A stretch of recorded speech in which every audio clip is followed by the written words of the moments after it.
What's the best way to get my email read? How should I send files? You may have many questions about email conduct, and we're here to answer them. A clear subject line can be the difference between your email being read and being ignored. Professionals are busy people.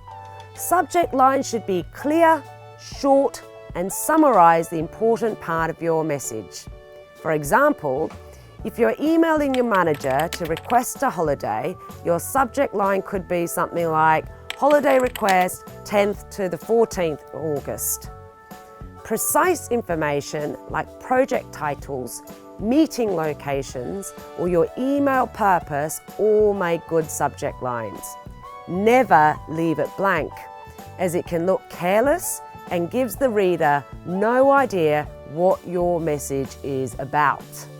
In addition to using the subject line, you can also show that an email is important by marking it as urgent or high priority. Not all email programs have this function, however. Marking an email as urgent will probably get it read quicker, but only do so when it is actually urgent. For example, a happy birthday email to a co-worker probably doesn't require immediate attention, even if you really love birthdays. Emails are a great way to send and receive files. However, you should be careful about sending large files as attachments or lots of attachments in one email. Big attachments can fill up the reader's email inbox and cause problems for them.